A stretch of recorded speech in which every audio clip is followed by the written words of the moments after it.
Blue Radio revela esta semana un documento muy importante de las autoridades colombianas que es tal vez el mapa más reciente de los grupos armados al margen de la ley.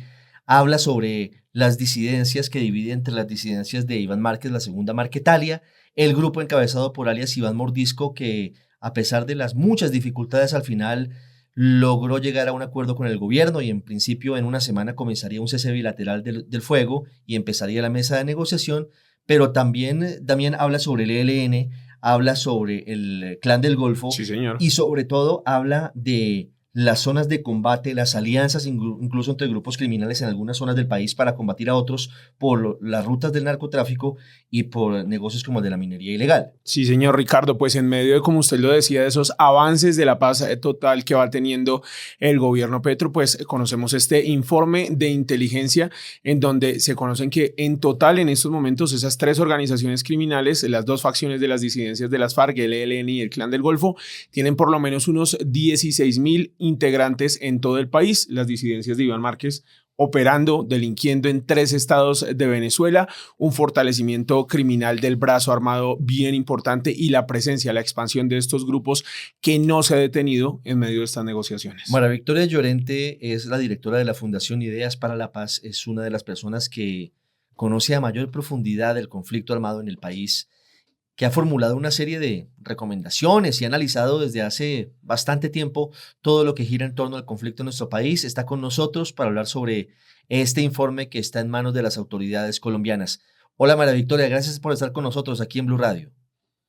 Hola, ¿cómo estás, Ricardo? Muchas gracias por invitarme a tu programa. Más de 16.000 hombres en armas. El informe discrimina entre los grupos armados al margen de la ley, habla sobre cuáles son sus planes de expansión y habla sobre cuál es la realidad del conflicto hoy en el país. ¿Qué lectura le puede dar usted a esa radiografía más reciente del conflicto en Colombia?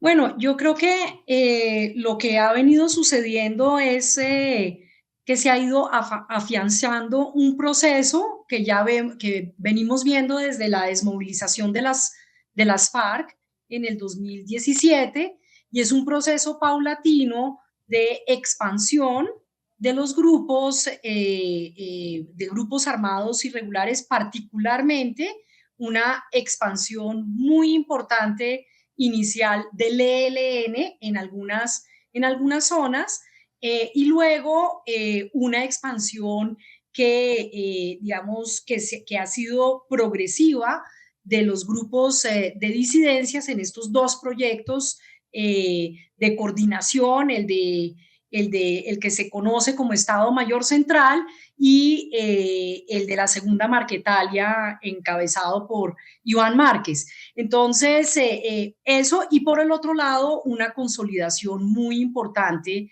del Clan del Golfo, sobre todo en todo el norte del país. Entonces, vemos es que esto se ha ido consolidando y vemos que en el marco de la paz total, que tiene como objetivo lograr que estos grupos, digamos, hacer una suerte de pases con todos los grupos a la vez, sobre todo para bajar la presión sobre la población y las afectaciones humanitarias, sobre todo que son producto de los múltiples enfrentamientos entre estos grupos. Vemos que en el marco de esta paz total, pues esa expansión no se ha detenido, Mm. sigue avanti. Y vemos con mucha preocupación sobre todo el proceso de consolidación y retoma como de la marca de las FARC por parte de los grupos Mm. disidentes.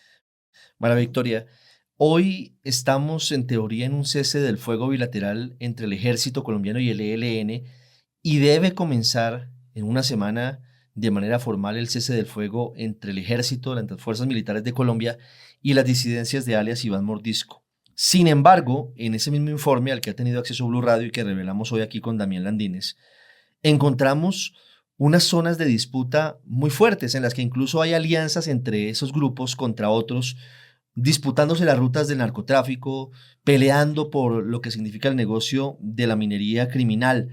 En Antioquia, por ejemplo, la alianza de las disidencias de Iván Mordisco con el ELN contra el Clan del Golfo. En Bolívar, el mismo escenario, pero en Nariño, por ejemplo, el hecho de la pelea y el combate entre las disidencias de Iván Mordisco y la Segunda Marquetalia aliada con el ELN.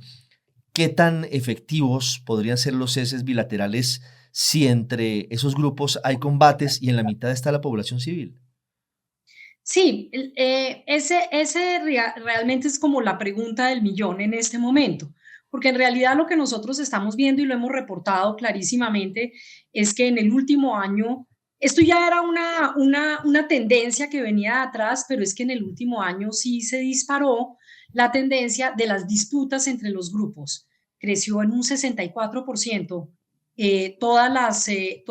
Los enfrentamientos entre distintos grupos y tenemos hoy en día por lo menos 10 núcleos distintos en el país. Yo creo que terminando el gobierno Duque, había al menos unos 6 núcleos de disputas entre estos grupos. Hoy estamos teniendo alrededor de 10 grupos, 10 zonas de disputa importantes, pero también con unas con esto que ustedes ya mencionaron, y es que en algunas zonas, como estos son grupos que realmente no están, son más como una federación y unos procesos de coordinación, entonces pues vemos unas alianzas rarísimas, en unos lados coexisten el ELN con el Estado Mayor Central, en otros lados se confrontan, o se juntan el ELN y el Estado Mayor Central para enfrentar al Clan del Golfo. En fin, realmente la presencia territorial es como lo que predomina, digamos, cómo se están moviendo territorialmente es lo que predomina, y uno sí vería que a contrapelo de la idea de que queremos desactivar todos estos conflictos a través de estas mesas de negociación, lo que vemos es un avance cada vez más dramático de estos grupos en su interés de expandirse por distintos motivos, ¿no? Yo no diría que todo es por narcotráfico, porque son unos narcotraficantes, no. Yo creo que hay una variedad grande de motivaciones. Sí, claro. Y digamos que otra pregunta que queda en el aire también, teniendo en cuenta esas zonas de conflicto activo que hay actualmente entre esos mismos grupos armados y el esfuerzo que tendría un cese al fuego, lo que uno se pregunta también es cómo en medio de esas negociaciones, cómo en medio de ese cese al fuego, por ejemplo, que tienen con el ELN, pueden seguir esas intenciones criminales. El informe revela, por ejemplo, de específicamente un tema que se llama la comarca Afropacífico, y es una estrategia o es un plan que estaría liderando la guerrilla para crear un poderoso corredor de narcotráfico y de tráfico de armas. Ahí la pregunta que le queda a uno en el aire es: mientras el gobierno está intentando negociar, estos grupos criminales pues siguen expandiendo todos sus tentáculos. Finalmente, estas negociaciones en el territorio, ¿cómo se están viendo? ¿De qué están sirviendo? Bueno, yo quisiera, como Sebastián, hacer como dos comentarios sobre esta pregunta que acabas de hacer. Lo primero es sobre este corredor, digamos que puede estar dentro de la intención del ELN y dentro de los proyectos del ELN de armar este corredor por todo, uniendo desde Ecuador hasta Panamá, esta idea por el Pacífico.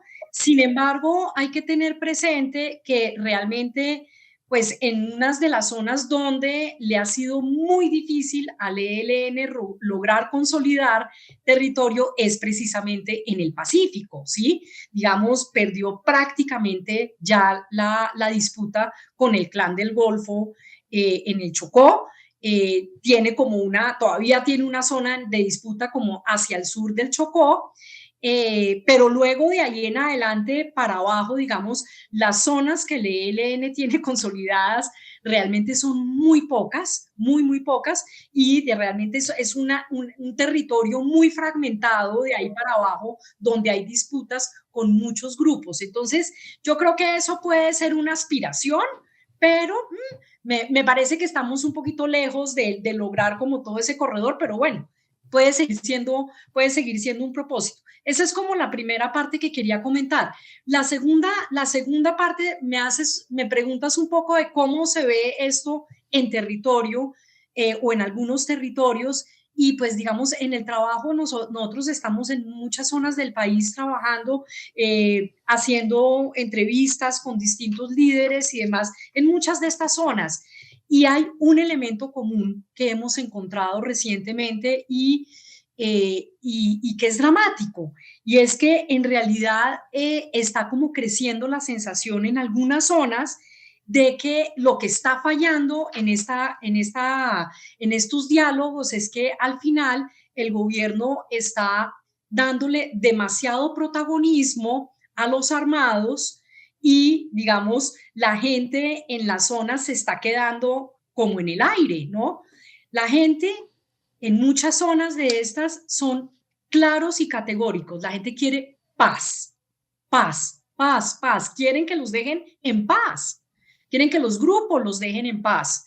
Quieren que la fuerza pública los dejen en paz. La gente quiere paz en estas zonas, pero no están viendo, no están sintiendo que en estas conversaciones realmente están siendo tenidos en cuenta, y que hay un protagonismo demasiado grande para los armados. Eso a mí me parece que es una señal de alarma importante, y yo diría que de cierta manera esa también es una impresión que nosotros tenemos desde la fundación, y es que todo es como con cómo les damos gusto a los armados, cómo logramos, digamos, obviamente con un propósito pues muy loable, y es lograr que se desarmen, ¿sí? Pero eso es lo que cada vez vemos menos en el horizonte, ¿sí? Sí. Y vemos quizás que hay un riesgo importante de que todos estos ceses al fuego que se están buscando por parte de los armados sean más utilizados en función de su proceso de expansión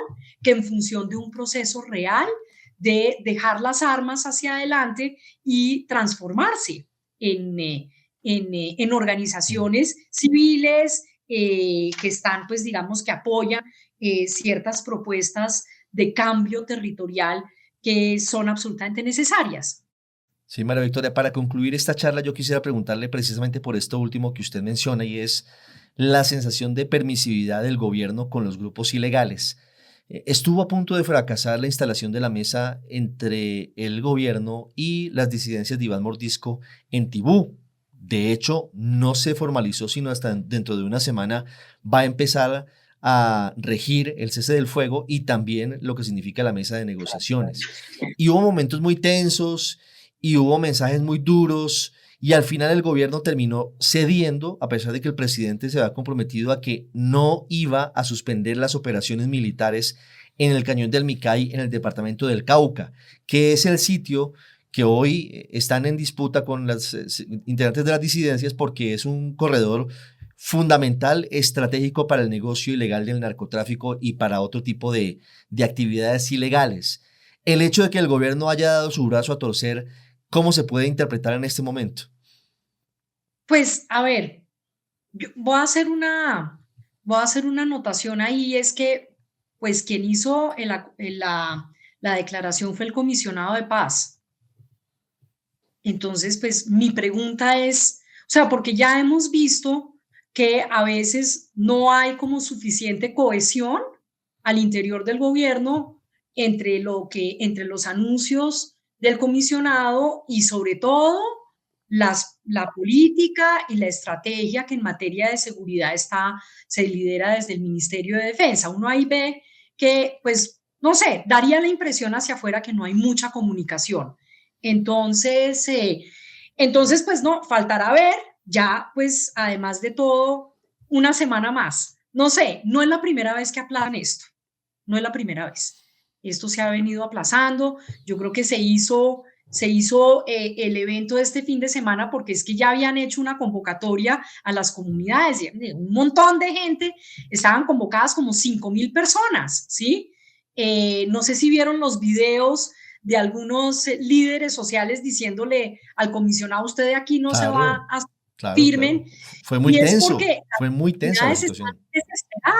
están desesperadas frente a las disputas territoriales que los afectan a ellos, la fuerza pública que no los protege, que cuando interviene genera, digamos, una situación de mayor pugnacidad en el territorio, o sea, están casi que atrapadas en una situación sin salida las comunidades en algunas zonas del país. También hay que decir que muchas, digamos que ha habido una línea muy importante de estos grupos de también movilizar a las comunidades, ¿no? Digamos, sobre todo el Estado Mayor Central ha sido bastante, digamos, toda esta cosa de la Guardia Campesina y de movilizar a ellos mismos, a las comunidades, que es una cosa compleja y que genera muchos riesgos a los líderes y que siguen siendo amenazados y atacados.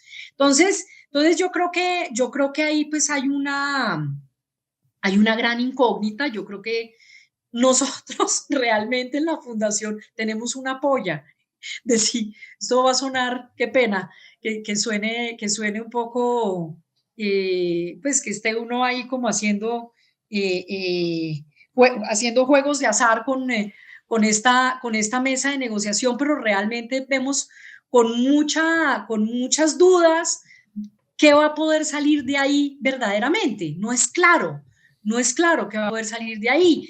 Muy a último momento, el delegado Camilo González dijo, sí, ya tenemos un decreto que está prácticamente elaborado para el cese al fuego, que era una de las exigencias del Estado Mayor Central. En fin, vemos como una situación donde, como muy azarosa, y el Estado Mayor Central ganando siempre mayor protagonismo, y una cosa que a mí me duele realmente fuertemente, y es que pues se han ido apoderando de nuevo del nombre de las FARC, que se habían desmovilizado. O sea, no podemos caer en la trampa de pensar que la organización que se desmovilizó hace 7 años no eran las verdaderas FARC. En esa trampa no podemos caer como Colombia. Esa, Ahí se desmovilizó sí, las FARC como proceso que se habían construido como proceso histórico en los últimos casi 50 años en el país. así es. Y esa es la narrativa de las disidencias de Iván Mordisco, precisamente intentar decir que ellos son las verdaderas FARC y que las otras no eran las verdaderas FARC, cuando Sí. eso evidentemente no es cierto, y lo que pretenden ahora es intentar quedarse con una chapa, con un nombre, con el fin de obtener réditos políticos. Es María Victoria Llorente, directora de la Fundación Ideas para la Paz, con nosotros, analizando el informe de las Fuerzas de Seguridad de Colombia con el mapa del conflicto en el país, revelación de Damián Landines aquí en Blue Radio, y hablando sobre lo que será el futuro de unas negociaciones de paz que no se ven muy claras todavía con las disidencias de Iván Mordisco. María Victoria, muchas gracias y como siempre un gusto. Muchas gracias por invitarme a tu programa.